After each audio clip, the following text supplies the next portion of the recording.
What's up, everybody, and welcome to another episode of Team Chat Podcast. I am one of your hosts, Jarrett Wilson, joined by Rachel Mogan. Aloha.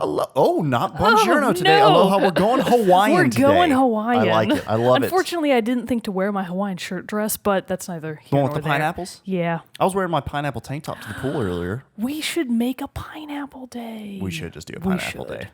And then be a we'll lot of play fun. every cooking video game that features pineapples. Yes! We're going to have to get a lot of copies of Cooking Mama. I mean, and Overcooked. And because Overcooked. Does it have any pineapples? Yes, in the DLC for Overcooked it's 2. DLC. I mean, it's stupid cheap. It's like $5, and then you get so much replayability out of it. It's completely worth it, everyone. If you're on the fence about Overcooked 2, we love it here at Team Chat Podcast. But you can make like smoothies and stuff. So you're chopping up like pineapples, nice. strawberries, bananas, That's all awesome. all into that good stuff. Yeah, so okay.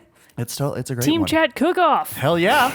Oh man, and it's summer even. Oh, Yeah, it's perfect. We should absolutely do something like done that for the 4th of July. We should have. We are idiots. Oh, God, Dang we're it. done. Just so many missed opportunities that we'll come back to. Crap.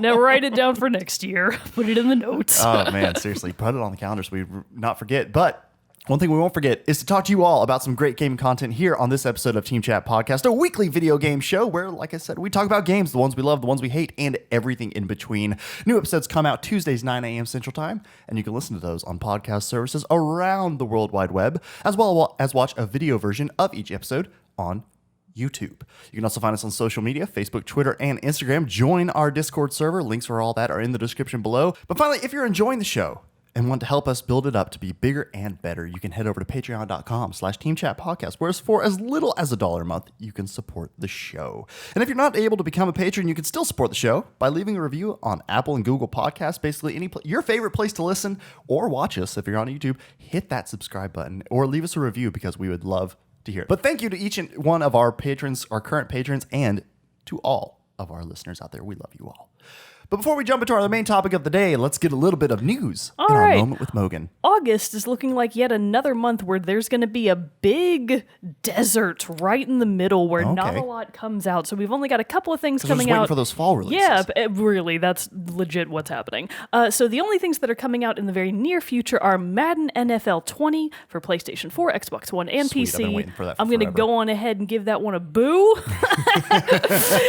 Next is Age of Wonders Planetfall for PS4, Xbox One, and PC August 6th. Okay. And then we talked about this before the episode. I don't really have any idea what this game is, but I already love the sound of it. Necro Barista comes out for PC only on August 8th. You make the drinks for the dead. Yeah, I'm I assuming? guess so. Or maybe you make the drinks and Or they you die. are a dead yeah, or person? you are the dead. I don't know. Necro Barista, August 8th. That sounds fantastic. All right, and that's actually it. Nice. That's all that's coming out. The one other big news story from the last week, though, that we did want to kind of touch on briefly, because it affects both of us. It affects both of us. And millions of others. Millions of others of us out there who have suffered the cursed left stick drift issue on your Nintendo Joy-Cons. You can get those fixed now. Nintendo's actually going to give them, you could always get them fixed, but now Nintendo will fix them for free. Totally free. Even if you're out of warranty. So if you are suffering from stick drift, head over to your Dr. Nintendo, Dr. Mario. Yeah, Dr. Over at Mario. Nintendo and have him fix up your Joy-Cons. I'm honestly, though, slightly peeved. Did you already mail yours in? No, I got new ones. Oh, well, the more the merrier. Exactly. So now I was still just like, really? But now I'm like, okay, I have two sets of Joy-Cons And that now. means that now you can mail in your other ones to get fixed and not be without yours. So Yeah. I'm happy about it, but I was also like, really? Now that I've gone and Wait, got the new you ones? didn't want to hold out for the new fancy Joy-Con colors they're coming out with this like fall? the new ones. You don't like the new ones? No. I'm getting that sweet purple and orange. Oh, I think it's they look just too great. bright for me. They're so Splatoon. I love them. When I was thinking about getting the new ones, because I got them as a birthday gift, honestly, but it was one of those things Did too you where I was get just gray? Like, no, I thought about getting gray, but I didn't. I got the red and blue again, Okay. but they're switched. So they're different than the ones that came with my other. So even when I have the new, when I send my old ones, nice. they'll all be different colors, and I could even do just straight blue, or I could do even red. That's pretty cool. So that is pretty fun. I got options for days. For days. But so anyway, if you're still suffering from that problem, don't feel like fixing it yourself. You can now get them fixed for free from Nintendo, which is honestly high time. Yeah. Because that took way too long for Yeah. them to be like, yeah, this is an issue. Well, I think it's so the left Joy-Con problem, I think in its originality was a little bit different than the problem that's being reported now, which is specifically related to drift. Right. So my issue was never drift. It was that my left Joy-Con stopped functioning. And that was like the very early Switch problem, is that the left Joy-Con would just crap out they and fixed you were with the just firmware boned, which update. they fixed. But this new problem of drift, I think that's only come up, at least I've only started hearing about it in the past few months. Right. So it's kind of new to me, at least. But I don't it's know still if one it's of those been things like happening it all the happened time. enough to get enough Oh, traction. it's definitely time that, for like, it to be I fixed. feel like Nintendo and I feel like should it's have talked about it yeah, earlier and it's a and good move addressed for it them to earlier. be fixing it for free. I mean, that's just good customer service. Yeah, absolutely. The one other thing, though, that I did want to talk about, because this is, relates to our topic. Today, we are wrapping up our first round of our series on platformers. So we've got 2 more great games for you. I'm gonna miss it. I know, I will too, because we gotta put a little bit of distance. Platformers never leave my heart. But see, that's what I mean. This applies because I just found out about another one that looks super cute and looks like it's going to harken back to the olden days, because it's a new game coming out later this year. I just watched the reveal Wait, trailer is this the for one it. that you put in the Discord? No. Oh. Different one. Although that one looked really cool Oh too. my God. What was that one called? I forgot. I put that one in there. That one was called The Guardian, right? Or something I'm like looking that. At it. I'm looking at it. Let me see. The healer. It was Savior. Savior. Damn Savior it! I was looks so awesome. close. I've actually have now 3 platformer games that I'm ridiculously looking forward to: Blasphemous, Savior, and now this last one. It's called Tamarin. Tamarin. Like the lemur monkey. Anyways, continue. Anyway, it's another one of the games that's made by like the old collective of Rare developers. Oh, really? In fact, David Wise has the composer of Donkey Kong Country and other great old Rare games like that. He's going to be the composer on this as well. But it is a 3D platformer, more in the vein of like Donkey Kong Country 64 or even Super Mario 64, where it is not a 2D from the side scrolling Okay, I platformer. gotcha. It is more of an exploratory full 3D platformer. But basically, you are this Tamarin. I'm just going to call it Tamarin. That's what you are, who is trying to save your homeland from these giant bugs who are invading. Gasp. Now, the bugs got guns. You're Oh my God. First furry woodland creature. In the gameplay trailer, a hedgehog pops up out of the ground and is like, here, take this, and gives you a gun. That's amazing. So it looks like it's going to be a ton of fun. But you've got these really great, what look like fun worlds to explore and everything. Plus, the main character, Tamarin, cute AF. Everyone, video viewers, I'm going to throw that in here. But if you're listening to the audio, do yourself a favor, give it a Google. Look up Tamarin by Chameleon Games. Boom, I already got it for you. Look at that. Look at that cute. Oh, he's really cute. Yeah. It looks like a Bug's Life meets, I don't know, something else. That thing carries a gun? It's like third-person shooter at times. It looks really bizarre in like all the different That's things it really meshes funny. together. But I'm like, hello, it's a 3D platformer with the developers of Rare. Yes, please. I'm on board with it. That's so hilarious. Tamarin looks like a great one. But as you may have guessed, we're talking, or because I told you, we're talking about platformers again. We're doing our 4th entry into our series.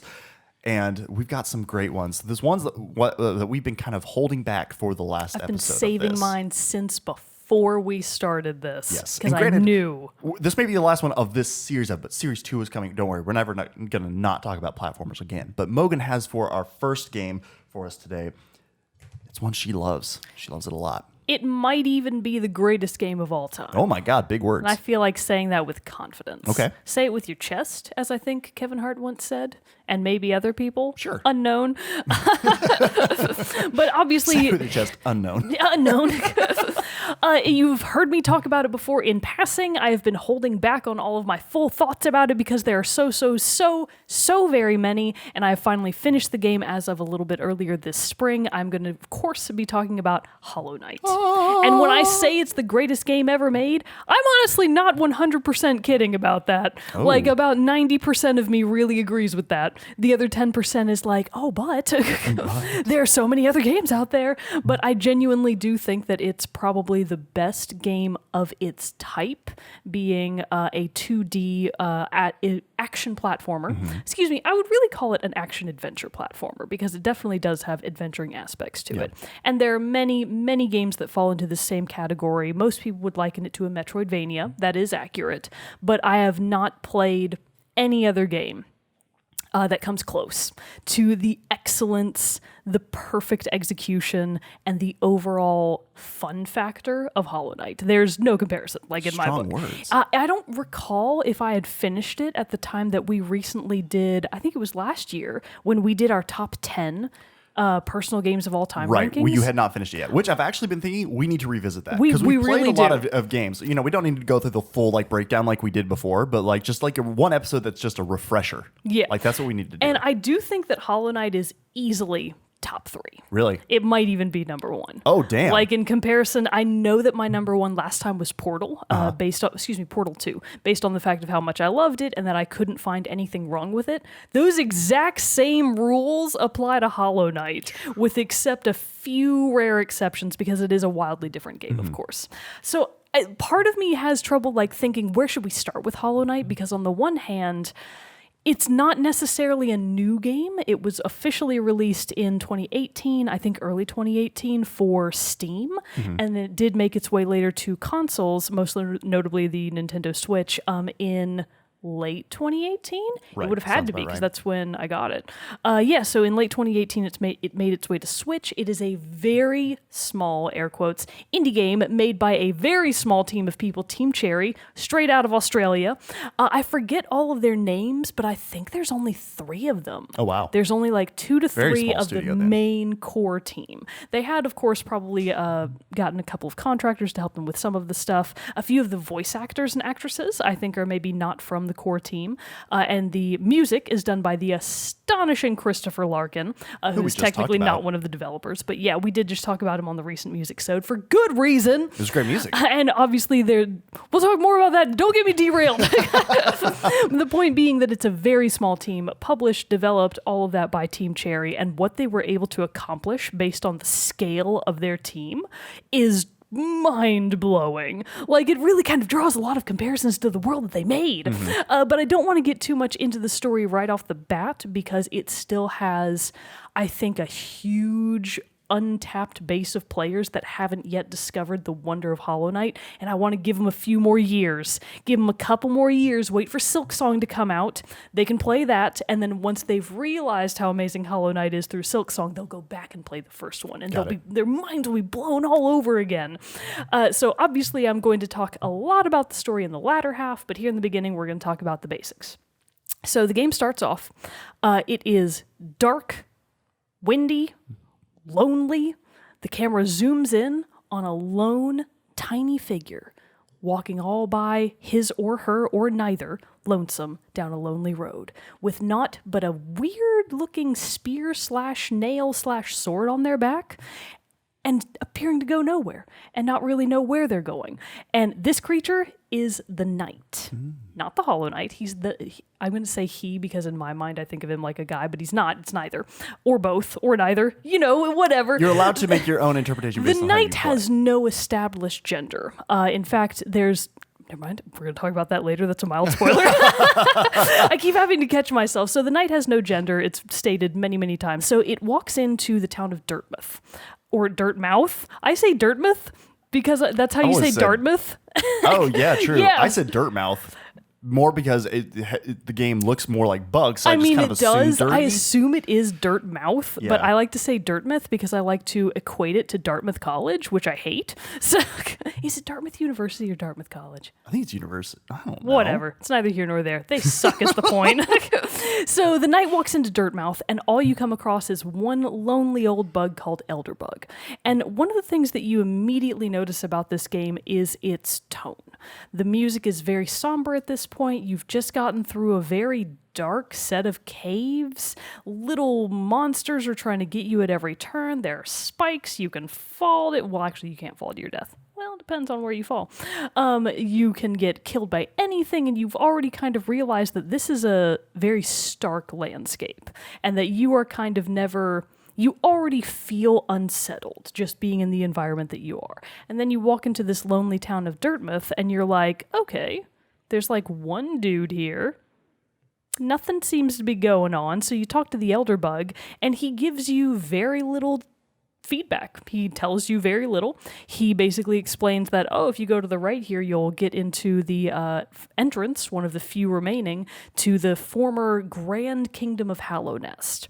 So basically, you have your approach to the game right off the bat. Like, it just kind of sets you on your path immediately. It's like, hey, go jump into that well, get into Hallownest. And you're like, okay, I guess I'll do that. So you jump down into this well, and you're immediately in the underground. So Dirtmouth is on the surface. But when you go underground, what you really start to get the feeling of right away is that all of the creatures in Hollow Knight are in one, well, not all of them, most of them are bugs. Or they are alive on the scale of bugs, because this game is very small in what its subject matter is. The knight appears to be no bug that any of us could identify, but it wears a mask. It wears this like weird little white mask with adorable little horns on it and big hollow black eyes, revealing its lack of soul. And you're like, oh my God, calm down, buddy, you poor creature. But when you're descending into Hallownest and as you go through the map, you realize more and more that as the map really starts to flesh out, and you don't do this for a little while, but after you've unlocked the first few areas, you realize that it's a much bigger game than you thought. And that's one of the first impressions that I get of this game, is that there's so much more than what you see on the surface. And it's like, oh, I love that it tends to build on this idea of bugs being able to build vast societies right beneath our feet. Because that's really kind of what they do in real life. I really I've like seen Bugs bugs. Life. Yeah, well, whatever. I know what it looks like down in that ant colony. You know, but even if you're not talking about A Bug's Life, if you like watch National Geographic specials on like anthills and look at how much more they do beneath the surface, you're like, yeah, they probably do have tram systems down there. Of course they have a trolley. Why wouldn't they? They are clearly masters of architecture. And as you're descending through the various levels of the world surrounding Hallownest, you absolutely get that feeling. And so the next thing that I kind of want to talk about is the art style. Before we even talk about the mechanics, because I think the art style of Hollow Knight is one of the most unique and impactful that I've encountered. I don't want to say ever, because that's probably not correct, but it's one of the most impactful and memorable that I have played in a very long time. Most of the game is very visually dark, because the tone of the game is dark. Everything is sad. Everything is in ruin. And you're like, cool. It's a very sad, dark place, and we're all really bummed out about it. But there are little bright spots every now and then that make you realize it's actually not as bad as you might think, kind of. For example, one of the first areas that you get to is Green Path, and it's right after an area called the Forgotten Crossroads, which, by the way, depending on how you play the game, these may or may not be the locations that you encounter in order. Hollow Knight does have a lot of room for exploration, and there is technically no set path. You have a lot of personal will in how and where you go in the game and when.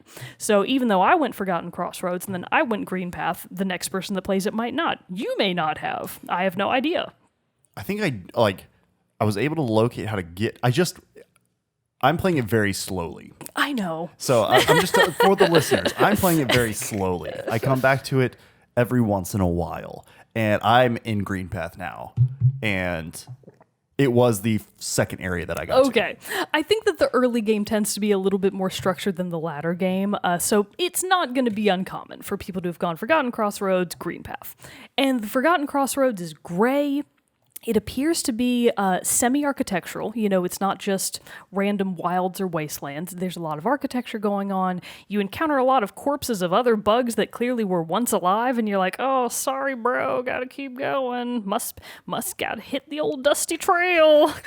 So then you get to this area of Green Path, and suddenly the world is bright and vibrant and luscious, and even though it's still trying to kill you, all of the plants and creatures are still very much trying to kill you. You're like, well, this is delightful. I am having such a fun time. Some people get tired of Green Path. I never get tired of Green Path. When I feel like I need a spiritual refresher in Hollow Knight, I'm like, you know what? I'm just going to go derp around in Green Path. and then I'll go to Green Path because I'm like, I feel safe here. It is arguably one of the easiest areas of the game after you get a few upgrades later on. It will be someday, Jared. You'll understand. Someday you'll know. But it's one of the easier areas of the game after you get the hang of it. So going back to Green Path in the latter game, you're like, oh my God, this is so nice. Yeah, you're just like, it's so easy. And you're like, this is so great because the rest of the game is so soul crushing. But the point being that it's an amazing example of how quickly the landscape can change and how different each of the unique areas is. Green Path to Forgotten Crossroads to the Crystal Caverns, which is very like purple and deep pink and jewel tones, and it's covered in literal geodes and crystals, is very different than Deep Nest, which is black, cavernous. Everything is a giant millipede, and it's gonna eat you alive. Yeah, you haven't been there yet. I haven't been there. Sorry, I shouldn't tell you too much No, about that's fine. everything. This is one that like I legitimately I know it's gonna take me so long. Like You are and I'm never not gonna get to as Deep Nest, invested. bro. So like I know it's like spoil away for me. Yeah, spoil away. It's fine. Millipedes trying to get you at every Good turn. God. Spiders come right out of I'm the out. Yeah, there's a I'm lot of out. spiders, man. Spiders come out of the shadows and will eat you alive. Everything wants to eat you alive. All of the things. And then eventually you get to, of course, what is really the heart of the game, which is, I would say that this is like mid to early game. So I don't think this is too much of a spoiler. Eventually the knight manages to fight its way all the way down and in to what is the core of Hallownest. Oh my God, why am I... City of Tears! I was like, God, what is that place called? It's called the City of Tears. So the City of Tears is what is essentially the capital city of the former kingdom of Hallownest. And this is where the story kind of starts to unfold. So we'll come back to that, because what I want to kind of briefly turn on now is the mechanics, because I don't want to do the story before we've talked about how the game feels. Sure.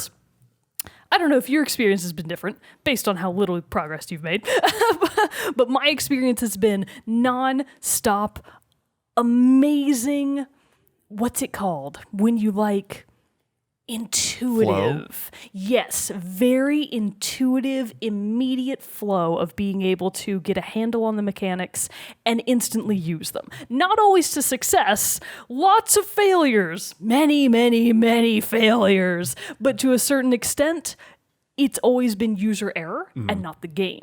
And that's a really important distinction to make. So in Hollow Knight, you have a pretty basic set of controls, especially to start with. So the knight, as I said, carries on its back a nail. It's technically not a sword because they're bug size, right? They don't really have formal swords. It's a nail, Right. and really all you have is this tiny little slash. And if you hit, I think it's either A or B to jump on the Switch. I can't remember which one. I think it's A to jump and then B to slash. I believe you're So right. that's what I'm going to assume is correct. Because B is Don't quote usually me on always the jump button on Nintendo stuff, I think.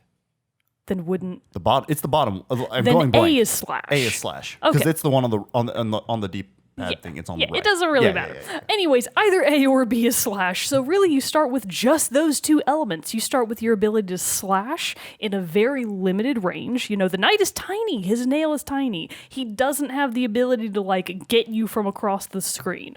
So really all you have is your nail, tiny little slash, and if you like mash A, he just does like a little series of ba ba ba ba ba and jump. Right. And that's it. Like starting out, that is all you've got. And you're like, okay, cool. These are my tools. I shall go through the game in much the same manner. And that's exactly how you start off. Now, one of the things that you do eventually have the ability to build up is your soul. So soul in Hollow Knight is basically like this amalgamous white essence. It's kind of like life essence, really. That's why they call it soul, duh. But basically, when the knight slashes at anything and makes contact, you have a likelihood of getting a soul from them. And you have a little meter up in the top corner right next to your very small life meter. In the beginning, I think you can only take 4 to 5 hits starting so. That sounds out. right. I want to say 4, but it may have been 5. And every single hit you take takes off one of those little tiny 4 life meters that you've got, and you're like, my life. But when you fill up your soul meter, you can eventually use magic abilities. But in the beginning, it's your main way to heal. Because when you build up soul, if you hold down A, Why? I don't remember which It's one all it is. muscle memory. I know Yeah. it's all muscle memory, so I couldn't tell you what it actually is. I don't know. But if you hold down, I think it's A, the knight kind of goes into this little crouching position. No, it's X. It's X. It is X. Okay, it's X. So if you hold down X, you build up soul real quick, and it heals for one of your life meters, which are masks. Which I have to say is I'm so happy that's a mechanic in the game. That you can at least heal. If I didn't have that, I would have given up on this game a long time ago. But at least I can be like, oh, I killed that really hard guy. Heal. Yeah. And I'm like, all right, good. I'm ready to go. But so all of that healing and all of your use of soul is contingent upon your ability to make contact with the nail. There are eventually some ways to get soul through other means, but the primary way to consistently get soul is to accurately hit stuff. Like, you have to actually run up and be like, bam! And then you run away. And I have, scatter. I have absolutely had to farm for soul by like, I'm going to run in, slash, then I'm going to run away, and then I'm going to wait for him to go back into position, then I'm going to run and slash, just to get up enough soul to either heal or eventually be able to use a magic at like a distance. But in the beginning, all you've got is soul, your nail, and the jump button. And those are your base elements. And the entire game builds off of those base elements. So pretty soon after you're able to get your ability to build up soul to heal, assuming you do things in this order and do things the air quotes right way, you eventually unlock a couple of magic abilities. So one of them I think is called the... I don't know. You just know what it does. I just know what it does. Reminds me of the line from Tropic Thunder when the guy shows up to goes to Four Leaf Tayback when Nick Nolte's character, and he's just like, "That's pretty good." Danny McBride, he's like, "That's a pretty good side piece you got there. What's it? What kind is it?" And the guy's like, "I don't know what it's called. I just know the sound it makes when it takes a man's life." That's Like, exactly what? that's exactly how Hollow Knight feels. Because I like you said, it's all muscle memory. So Yeah. I apologize if none of these are accurate. It's just the way that I envision them. So one of the first magics that you get is like your shadow shooty, because you basically shoot this little shadow out and it hurts things. It's basically but one of the very few projectiles that you get. But it uses a lot of soul. So if you're really low on soul and health, and you know that or let's say that you have soul, but you're really low on health, you're like, well, do I want to save my soul to heal, or do I want to use it to shoot out this one bit of magic that might kill the thing I'm trying to kill? It also might not. Yeah. It's that balancing act of, man, I have so few resources, and how I use them is entirely dependent on whether or not I succeed. So it's a very balanced game. It is one of the most balanced platformers I've ever played, and even when you're failing miserably, it still feels fair. All of the fights that I've ever been stuck on, everything that I've ever done wrong, I have always known in my own soul that it's user error, that it's me, the problem is me. There are a couple of fights that I will say are especially annoying and do what I would consider to be dick moves, and it's like, cool, this one's a really lame fight. But eventually, if you actually practice and build up your reflexes and use different methods, because you can approach fights many different ways, you will find that you can succeed. So I feel like Hollow Knight, even though it is very difficult, especially in the early game before you've gotten the hang of it, it never feels unfair, at least to me. And so speaking of some of the different ways that you can approach the fight, there's this massive, or in the context of the game, massive cachet of charms, which are one of the key ways that you get and use your abilities. So charms are exactly what they sound like. Think of like Pokemon badges. They're like Pokemon badges for the knight. I assume he keeps them in his tiny little cape, and then when people are like, yo, you want to battle? He's like, check out my badges, yo. That's what I think probably happens. But charms do any number of things, and I think there's 40 in total that you can eventually collect. Nice. But you only have, depending on what item upgrades you've gotten, you only have, I think it's anywhere from 1, 2, 3, 4, 5, 6. I think you have the ability to have between 7 and 9, maybe up to 9 charm slots, because each charm basically can take up a certain amount of slots. The really good charms take up a lot of slots. The not so good charms maybe take up just 1 slot. So let's say you've got Grub Song, which is a charm that you can attach, and it makes it to where every time you take damage as the knight, you get a little bit of soul. So it's actually like, oh, sweet, I've taken damage, but I've also gotten a little bit of soul, which you can then use to either heal or use magic, like I said. You get charms that might be worth 2 slots, and those enable you to get a tiny little shell around you while you're healing that protects you from incoming damage in order to be able to actually get your heal off. It's not perfect, and it can't protect you from everything, but it helps. Or let's say you've got a really, really good charm, which I'm not going to say what it is, but I'll describe what it does. In the later game, you can get a really, really good charm. I think it takes up 4 slots, which is how you know it's really good, that enables you to, if you've taken off 1 mask of health and then you don't get hit for long enough after that, that one regenerates on its own. But let's say that you take 3 hits in really quick rapid succession. It can only heal you back up for the one most recent one that you lost. Got it. So it won't completely heal you up over time. It won't completely heal you up over time, but it will heal you for each of the most recent masks that you have lost, as long as you're not taking additional damage. Yeah, that's pretty helpful. Cannot tell you enough how vital that one becomes in the later game when you're like, this motherfucking level. You're just losing your mind because you're dying so much, and you're like, okay, it is time consuming and it's going to take me a while, but this is probably the only way that I'm going to make it through this section of the game. Right. So it is such a broad system, and many charms actually work in conjunction with each other.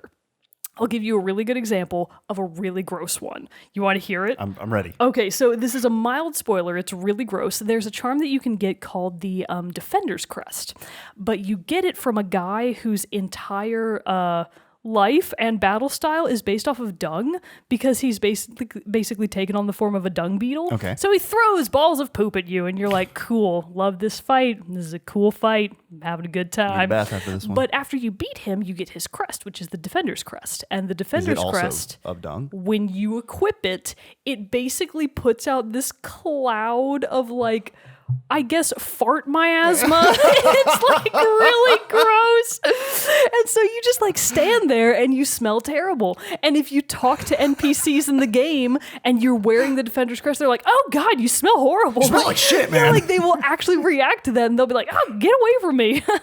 It's really funny, but you can also get a crest later in the game, which is it turns your shadow shooty.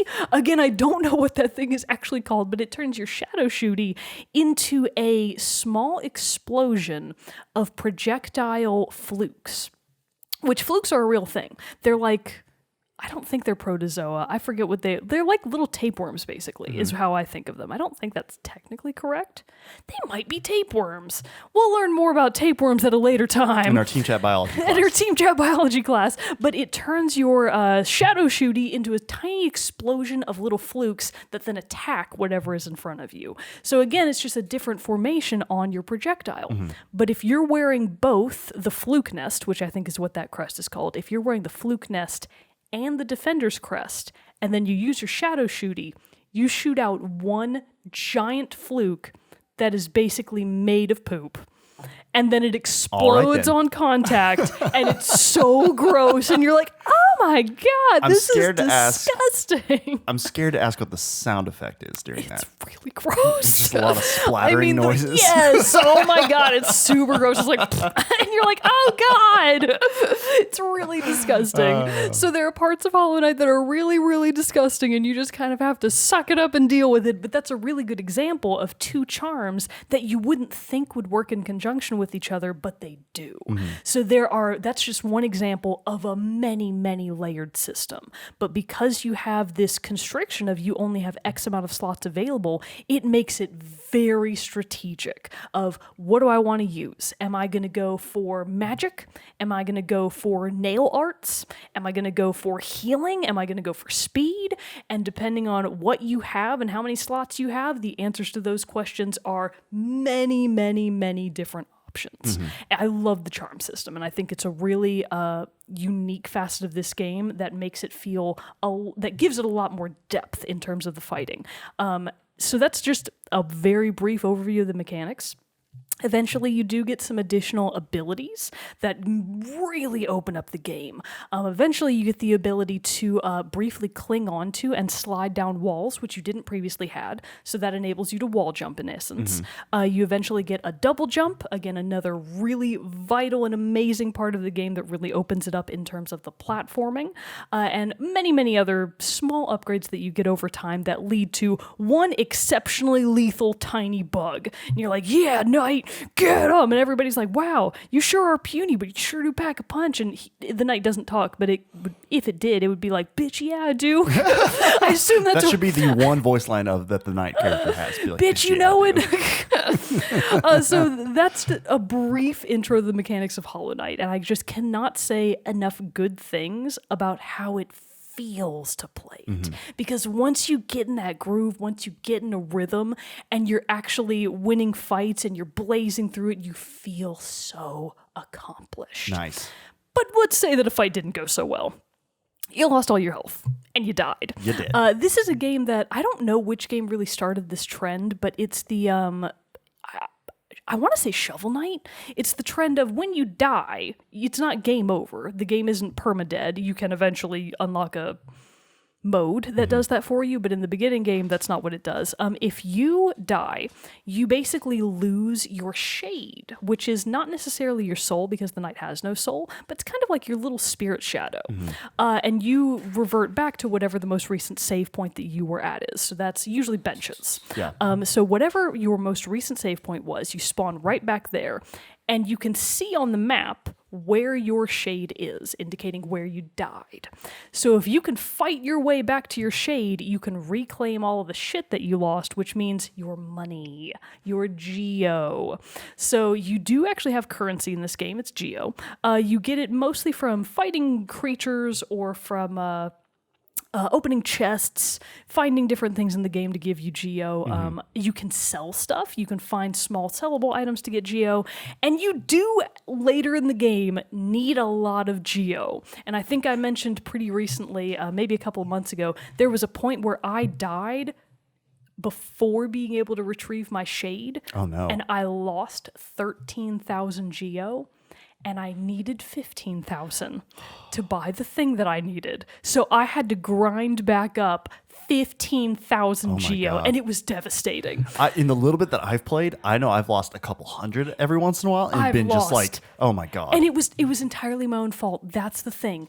I could have not died. It was an easy part. I could have not died, but I was being like carefree because I was like, I know what I'm doing.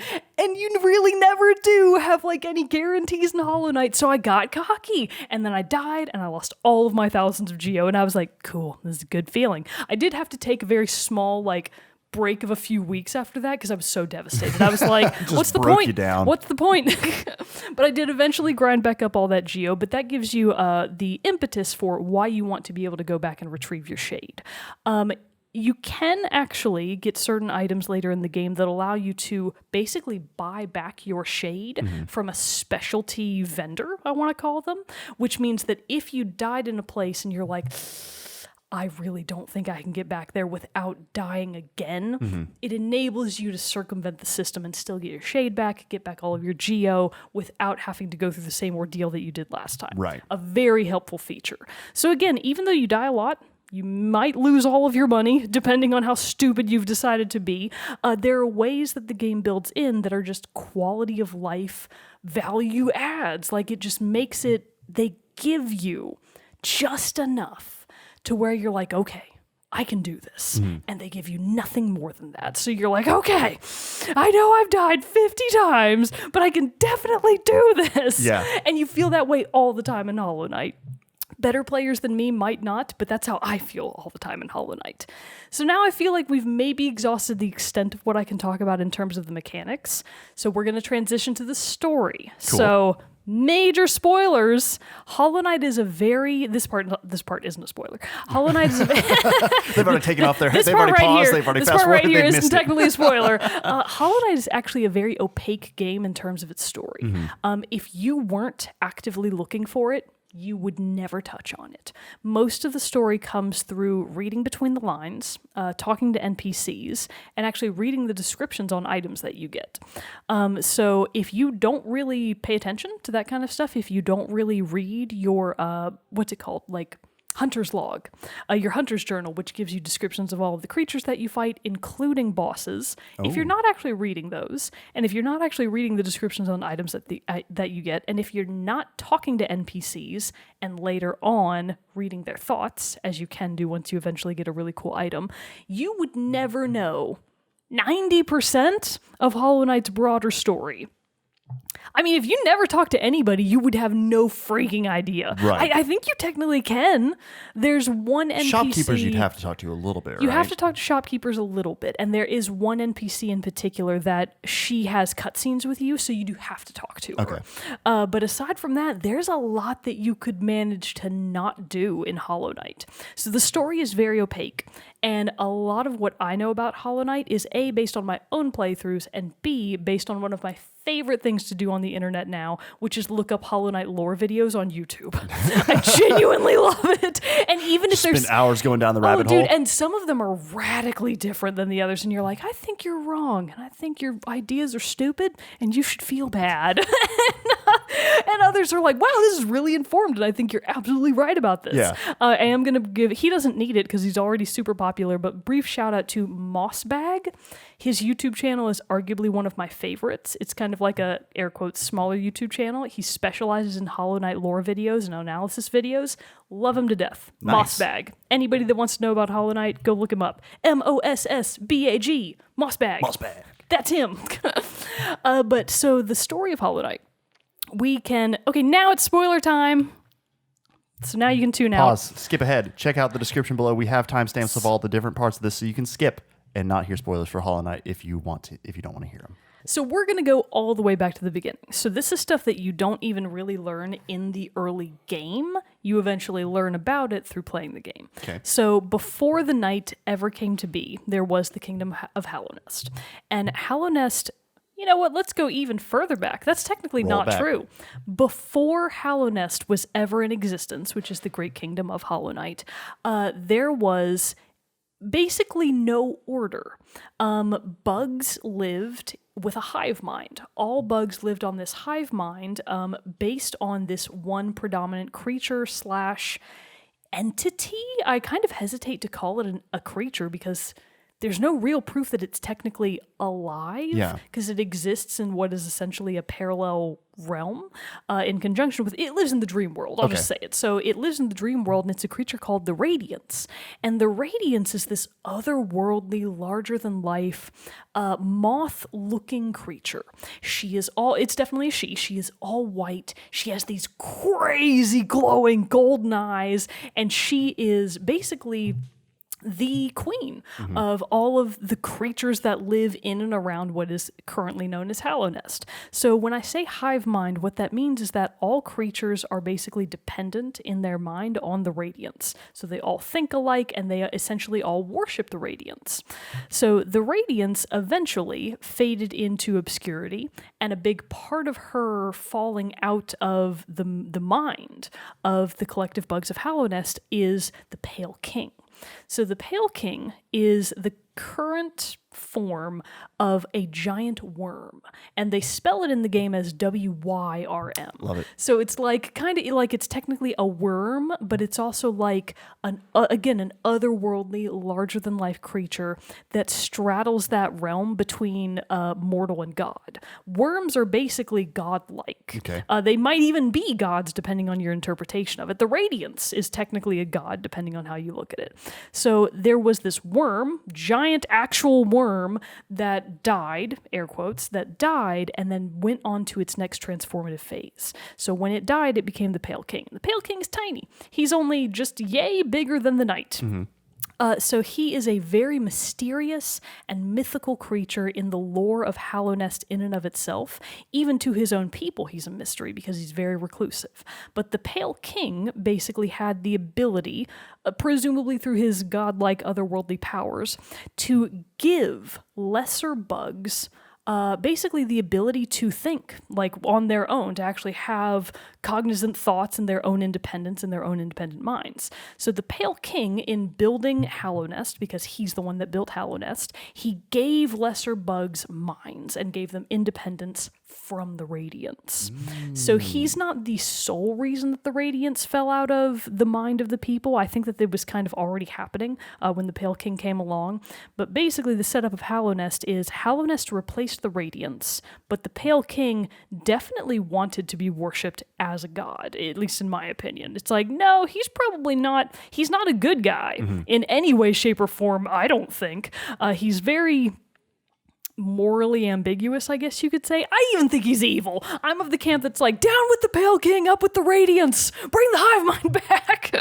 So nobody really agrees with me on that, but that's my personal opinion. So the Pale King built this massive society. He definitely did what no other bug since has been able to do in building this mega structure of the City of Tears and all of its surrounding areas, because he contributed to the building up of various societies. So he's not directly involved with them. They're kind of parallel to him, but there's the Mantis tribe in the south that he formed some alliances with. There's the Spider people who are what's her name? Who are ruled by Hera the Beast. So there are all of these little pockets of civilization here and there, but what the Pale King did was basically build a network that more or less brought them all together, even if they didn't necessarily want to be brought together. There are some civilizations in Hallownest that resisted the Pale King entirely, cut themselves off from Hallownest, so they preserved their own culture completely separate of the Pale King and what he wanted to do. But, big but, at its peak, Hallownest, of course, had to eventually decline. And the decline of Hallownest is due to something called the infection. Okay. So infection is basically visible by this orange, really toxic-looking goo that oftentimes comes directly out of creatures, like kind of as blood, and you're like, oh god, keep that to yourself. But it is noticeable more early than that by glowing orange eyes. So the infection basically just drives bugs insane, and it drives them to be even worse than what they were before, as like mindless husks. So the infection is slowly taking over the kingdom, and it kind of started on the outskirts, and then it's creeping ever slowly and slowly inward, like into the very core of the kingdom, into the City of Tears. And in fighting the infection, the Pale King was like, I've got to figure something out, because he knew that the true root of the infection was the Radiance.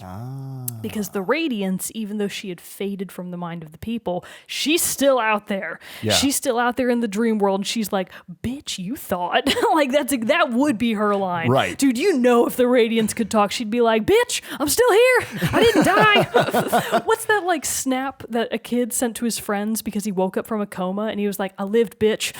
I know what you're talking about. Yeah. That's exactly what the Radiance would send to all of her friends. So the Radiance was primarily followed by a tribe called the Moths, because they are moths, and they followed the Radiance because she is a moth. Right. But even when the Pale King came along, even her own tribe, the Moth tribe, mostly forgot her. And that forgetting of the Radiance, their not worshipping of her, it basically enrages her, and she's like, you think I'm gonna disappear just because you don't think about me anymore? Bitch, you thought. So that's exactly what she's doing. So she's like, oh, I'm getting back in. Yeah. I will be the dominant thing that all creatures worship. So the infection is basically the real life the tangible result of her attempting to get back into the air quotes real world, because like I said, she lives in this parallel universe of the dream world. So the Pale King is like, man, shit, fuck, what am I going to do about this? He knows he's in trouble.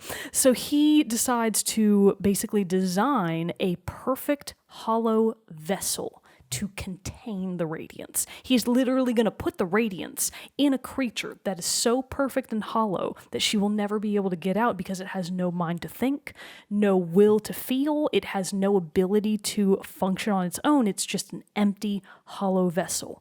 The Hollow Knight. Oh. Yeah, you're getting into some deep lore here. Okay. This is deep. I This love is it. deep. So the Pale King, in realizing that he has to create this perfect vessel. He does actually have the ability to make offspring. Gross, but he does have that ability. So the Pale King actually does have a wife, which you later find out in, you technically don't have to learn this, but you can learn it. The Pale King has a wife called the White Lady, and she is the queen of Hallownest. The White Lady, I think technically is a bug, I assume, because she's able to procreate with the Pale King, and they both have to be bugs, I guess. But she looks like a tree. Like when you finally encounter her for the first time, what you thought were glowing tendrils of roots, like tree roots, are actually the tendrils of her hair. So she has this very like plant tree-like appearance to her, and she glows white. She's very otherworldly. And when you meet her for the first time as the knight, she has wrapped herself up in what appears to be like a full body straitjacket, essentially, because she is trying to actively keep herself from ever being able to procreate again. She's like, it's my biology, it's what I was made to do, because she's kind of like a queen bug, which is they're made to make more eggs and to procreate. And she's like, nope, I'm going to stop doing that. Because the Pale King and the White Lady basically made together millions, thousands, I don't know how many, thousands to millions of eggs, which were their actual biological children. But when they made these eggs, rather than letting them hatch and become real creatures, they put the eggs into the very lowest level of the kingdom of Hallownest, which is the Abyss. You haven't been to the Abyss yet. I've not been to the Abyss yet. The Abyss is basically the absolute basis of the oldest known, even pre-Radiance, the oldest known civilization of Hallownest. So the Abyss is just this black, empty nothingness where the shadows themselves have a will. They have form. They don't really seem to have that much of a mind per se, but it is basically the shadowy goo that can and will hurt you if you get too close to it. So what the Pale King and the White Lady did is they put their eggs into the Abyss, which again is just this big area. So they like put the eggs down in the Abyss. The Abyss, because of its very nature, hollowed out the souls of these eggs. It robbed the souls right from these little bugs. And so when they were born, they're just hollow shells. They have no soul, they have no will, they have no mind, they are just hollow little entities, in theory. However, what the Pale King realized over many, many trials, basically, is even when they are hollowed out, his creations weren't actually perfect. Either they somehow managed to obtain a mind, or they somehow managed to have emotions, or they just weren't physically fit enough to battle the Radiance and do what he needed them to do. For one reason or another, he cast them off and just left them in the Abyss to die. So when you get to the Abyss for the first time as the knight, it is literally littered with the masks of your dead siblings. Because you as the knight, you realize you are one of the creations of the Pale King. Oh, weird. For somehow you managed to survive, and you're like just in a mass graveyard of your own dead siblings. And their tiny little souls, their own shades, like rise up out of the ground, and they're like, oh, we're gonna get you. We're mad at you because you lived and we didn't. And you're like, oh my God, this is horrible. I just discovered you. I had no idea. I didn't know you were down here. This isn't my fault. But the idea of the entire Hollow Knight theory then is that there was one success. There was one success out of the thousands or millions of failures that is the Hollow Knight. You find his statue in the City of Tears, and you find him, the actual Hollow Knight, chained up. You don't get to see him until later, but you know that he is chained up and bound in the Black Egg Temple.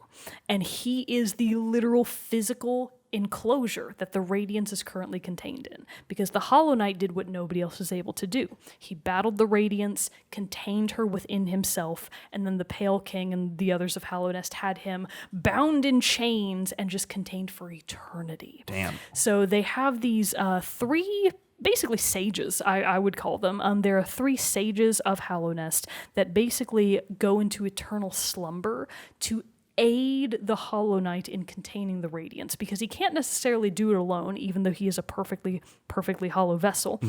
They have to help him through dreams. So basically, the three sages are called the Dreamers. That's what they call them. Duh, because they're asleep. I keep forgetting all the words. But the Dreamers are in eternal slumber to basically give their mental willpower to the Knight, to the Hollow Knight, so that he can successfully contain the radiance.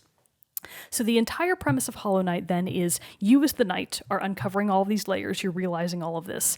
You realize because the infection is still out there and growing all the time, you know that the Hollow Knight did not actually succeed. He is technically containing the radiance, but not successfully, because he's not truly hollow. By somehow, some way or another, he did manage to get a will, a mind, emotions. You don't know how. You don't know if he knows. He probably does. But you're like, okay, he definitely did not succeed. He's not hollow.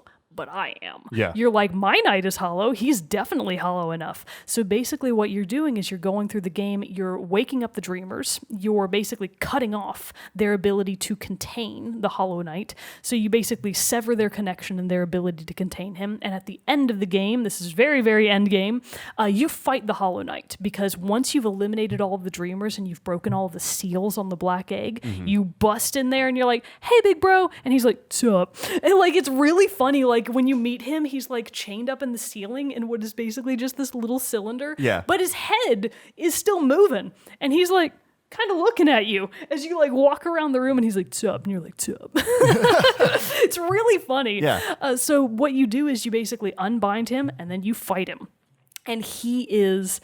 You think he would have a little atrophy over that time. He is a devastating horror. He did not atrophy. He is perfectly fine. His muscles are fully formed. I think he actually only has one arm, technically. Oh, okay. He lost his other one somehow. I genuinely don't know how. In all these battles. Yeah, I guess. So he looks terrible. You're like, oh my God, bro, you are not looking so good, because you realize that the infection has absolutely started to eat him alive.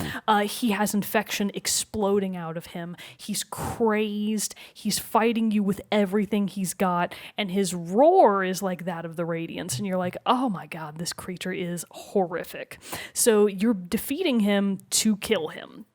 One of the saddest moments in the entire game, and one of the most impactful things that made this final battle so amazing, is when you initially start fighting the Hollow Knight, the music is very like intense, super fast. You're like, oh my God, this fight is really, really, really intense. Yeah. But once you do the Hollow Knight enough damage, the music takes this really emotional turn to just this really sad, slow, very somber viola note, and you're like, oh my God, what is happening? Because it's just sad. It's no longer fast. It's not intense. It's just sad. And the Hollow Knight, at certain points, he's still fighting you because he has to. The Radiance is making him. But he will turn his own nail on himself and he'll start stabbing himself.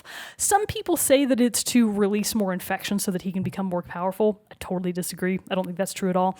I think the Hollow Knight knows that he's infected and he's trying to weaken himself so that you can actually beat him. And it's really sad. And you're like, oh my God, I know I have to keep fighting you, but I feel really bad about it. Like, it's actually very emotional and very sad.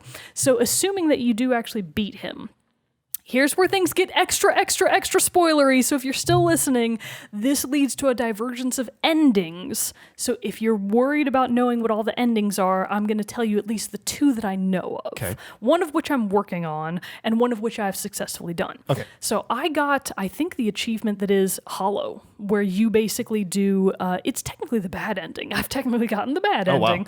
Wow. If you defeat the Hollow Knight and you haven't done an XYZ thing that I'm not going to specify, he just dies. Like, he dies, you succeed, you beat him, and you as the Knight become the new vessel to contain the Radiance. So the ending cutscene then is you get chained up, you become the new vessel. Oh, damn. Yeah, right? Oh, okay. That's why I wouldn't be happy with that ending. That's why it's the bad ending. You're like, oh, snap. What? So it really is kind of like a sad ending because you haven't technically defeated the problem. The Radiance is still out there and you know that, but you are just her eternal prison now because you really are a perfectly Hollow Knight by all measures of the game so far. So that's the bad ending. The good ending, air quotes, is if you have done a certain thing. Again, I'm not going to specify what it is. If you've done a certain thing and then you go and fight the Hollow Knight either for the first time or in my case, again, once you get to about that halfway point where you do him enough damage, I haven't actually touched on her yet, but she's one of the most important lore parts of the game. Your sister, basically your half-sister Hornet, will show up to the fight and she will help you fight the Hollow Knight. So Hornet is actually a big part of the lore because she technically is, and this is what I was going to say at the beginning, she is denoted as the gendered child. So she is actually technically the only one of these bugs that has a gender of all of these siblings that are the direct offspring of the Pale King. But she's not the daughter of the White Lady. The Pale King brokered a deal with Hera the Beast, the leader of the Spider Tribe, that basically they would do the do because she wanted a child of her own. But I guess she couldn't have one. So she was like, well, you're going to have sex with me and so that I can have a baby. And he was like, if that's what it takes to earn your alliance, sure, I'll do it. I'll take one for the team. So basically him and the White Lady did, and him and Hera the Beast did the do, and she actually spawned Hornet, which is like she's one of the most she has one of the biggest personalities of any other creature in the game because she is the offspring of what are essentially gods. Like, she's kind of a demigod in her own right because if you believe the Pale King to be a god, but Hera the Beast to be mortal, she's kind of half and half. Right. So she's like next level off the charts in one of the key components of the game. You fight her a number of times, but you never get the feeling that she's like an enemy. You know that she's fighting you because she thinks she can't figure out if you're an enemy. That's the thing. It's like friendly sparring. Exactly. It's like friendly sparring because she's like, I don't know if you're going to do more damage or more good. So she's not sure how she wants to approach you at first, but she, that's neither here nor there. Bam, bam, bam, bam, bam, lead up to the final fight. If you've done the thing, Hornet will show up to the fight. She will help you battle it out with the Hollow Knight. She will basically hold him down long enough that you, instead of killing him, basically go into the dream realm within him to fight the Radiance. Oh my God. So you go into the Hollow Knight and the Radiance is like, bitch, you thought! And then you're like, oh my God! She's terrifying. Yeah. She takes up the whole screen, dude. And you're like, oh my God, this is gonna really suck. And it sucks to high heaven. That's why you're still working through it. I am still working on it. Because, I mean, the Hollow Knight fight in and of itself, I actually think is kind of one of the easier fights. I did not struggle with the Hollow Knight himself more than many other creatures, I would say. Maybe it's just because I was really overpowered at that point. I had all the charms. I was ready. I definitely had my strategy down, but I think he's meant to maybe be not super, super, super hard so that when you do eventually get to the Radiance, you maybe still have a little bit of your health left to enter this next fight. Willpower. And your own willpower to enter this next fight. So if you enter the Radiance and fight her and win, you do actually get the good ending. So the final battle with the Radiance, I'm actually not going to tell you what happens at the end. I know what happens because, again, I'm really addicted to those lore videos. Right. But other people may not be, so I don't want to spoil too much of the super good ending. Right. Again, Let good you ending, air quotes. Yeah, let's find that out for yourself. Yeah, find that out for yourself. But that just gives you a very brief introduction to the lore of Hollow Knight, which is there was this civilization based on the Radiance. The Radiance fell out of the mental favor. She was replaced by the Pale King. The Pale King intentionally tried to suppress her so that he could become essentially the god of Hallownest. And the Radiance was like, oh, hell no. And the entire crux of the game is basically the outward real-world sparring between these two superpowers. And you, as mere little bugs, as the hollow siblings that are made by the Pale King, you just kind of have to tough it out and deal with it. And it leads to this overall tone of kind of like defeat, because you're like, man, if I win, I still kind of lose. If I lose harder than ever before. Right. So it's like, it brings up all these questions of, is there any truly good ending? Is it worth it to contain the Radiance forever? Because Hallownest is basically, through all of this, in stasis. It's technically a ruined kingdom that is just sort of frozen in time and will remain ruined forever. Mm-hmm. So what does containing the Radiance even really do? Hallownest isn't going to get any better. It's just going to maintain its current state. why not try to defeat her? But then if you defeat her, what implications does that have for the rest of Hallownest once it comes out of its stasis?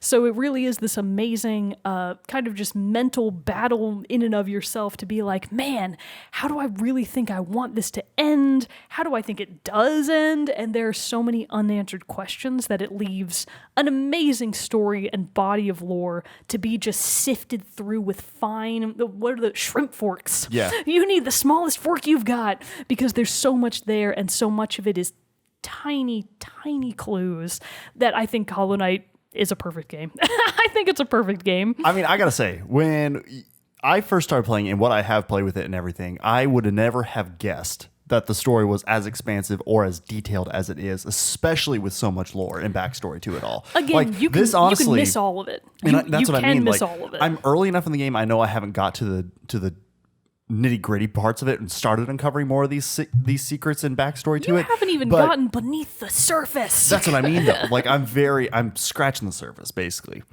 of this game. But I still think just because of how I normally play with platformers, I'm not so one to tend to want to explore and run around and stuff. So like, I definitely feel like I would have missed 70% of all this. You got to explore. I know. That's the only way you get all the cool charms. You know, and I am getting better about it in these games, especially I've been playing them platformers more recently. I am uncovering more layers of them, which is another reason why we even wanted to do this series, is because we started talking about platformers a lot, and I was like, I like these a lot more than I thought I did. I still get very frustrated by them sometimes. Platformers, the perfect genre. I still enjoy them, and I'm discovering more about them that I like than I did. And so, but no, I would have had no idea. And I feel like even if I had just played straight through and we're both sitting here and both had finished the game, I probably would have got the bad ending, not realizing there was something. Yeah, I didn't know still, it like, either. I would have got it and just been like, I don't know what happened. You know what I mean? Like, this happened and now I'm chained up. This sucks. You know what I mean? Like, I mean, and probably would have been disappointed in the.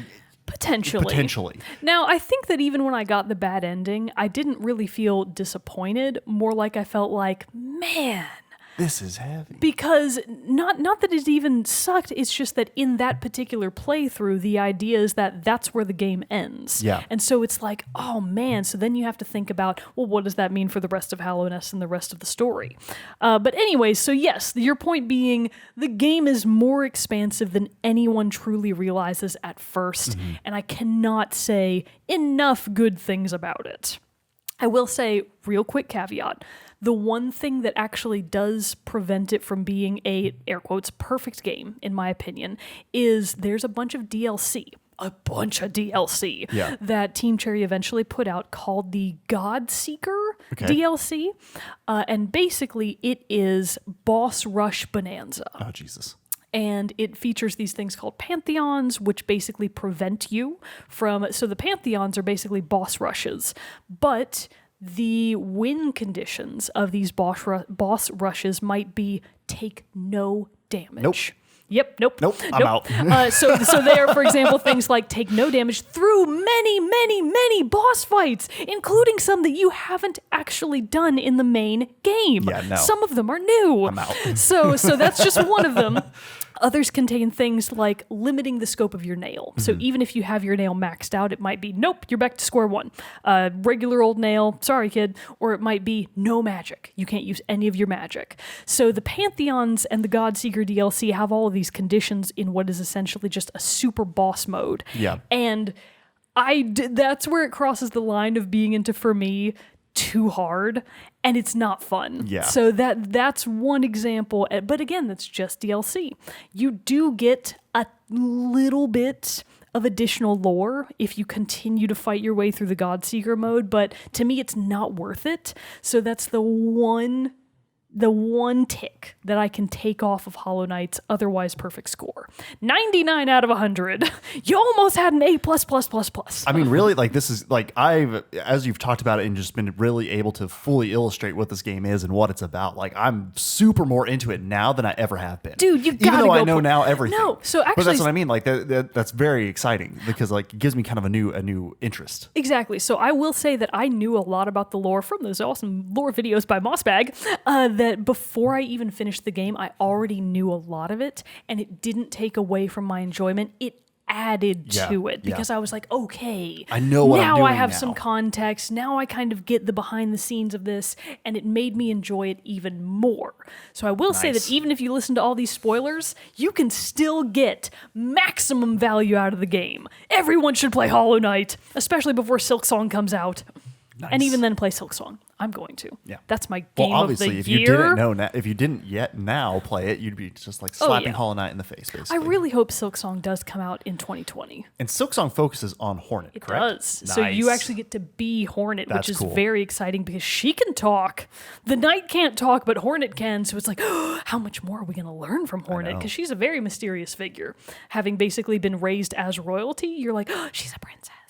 Ooh. Fun Yeah. stuff. I want to be Princess Hornet in my life. Okay. Cosplay as her. I don't think I could. I would have to do a lot of paper macheing, That's true to make which I'm those not very helmets. good at. Yeah, I'm not very good at that. All right. Well, so we're going to change this up a little bit. Since Mogan did give such an incredible in-depth I accidentally overview. went way No, but way that's what I mean. over. Like we took a pause in the middle, and I was like, "Keep going. This is incredible. Like I'm loving it." So like, what we're gonna do is we're gonna split this final episode up on our final series and platformers. So this episode is all about Hollow Knight. Next week will be all about my game. Should I say it now? No, I'm just We kidding. can give a little teaser. I don't care. But anyway, so this has just been legitimately like one of probably my favorite reviews we've ever done because I've just like gotten such a complete picture of this game. And again, I just have to give you props. You so beautifully See, paint the story with your I words. still feel It's like I wonderful. cannot possibly do it justice. Like I'm still like, don't know. I feel oh like you did man, it. I You feel did. like I really failed. No, I feel like you did an excellent job. That was fantastic. So, anyways, if anybody wants to talk about Hollow Knight with me, all you have to do is subscribe to the Patreon at the $30 tier. That doesn't exist. Doesn't exist. But if you want to, go ahead. We'll make it a thing. Or jump over to our Discord Yeah, channel. you can just get on the Discord and I'll be happy to talk about it there. Which, by the way, is free. You can join the Discord for free. Right. And so, but yeah, so no, this has been an incredible deep dive into the world of Hollow Knight, which, like I said, I am now even more excited make about the you go game. play it right now. I'm actually now though. While you're talking about it, and especially talking about the mechanics of it, and talking about how you knew whenever you made mistakes, the majority of the time it was user error. I'm realizing when I have played it was probably when my drift issues. Not still saying that it's me, because I know it's 99% me, but I do feel like it's because it was like the drift started so small at first, I like barely noticed.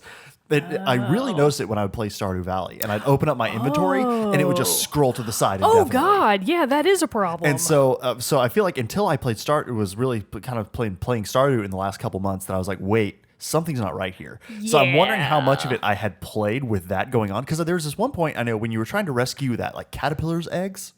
You find the baby. Caterpillar's eggs. It's not. Or maybe it's a worm or something. There's this one guy you find, and he's like sitting on a nest of eggs. Oh, the grub. The grub. The grub Yes, father. Yeah, the grub father. And when you're going to find his children, and stuff like that, and there's this one area where you have to like jump and you have to use your nail to hit the spiked areas. You have to pogo. I know Yes. exactly what area And you're I think talking that about. was, I tried that forever and I finally got it. But still, so thinking back, I'm like, I wonder how much that actually has been affecting my playthrough. So now I do have a renewed interest in jumping back in to see That's a really legitimate dig into it. question. If it actually was mechanical difficulties making it more hard than it should be, Hollow Knight is such a tight game mechanically that any amount of interference could genuinely be what's holding you back. Oh, Absolutely. Yeah. So I'm excited to jump back into it too.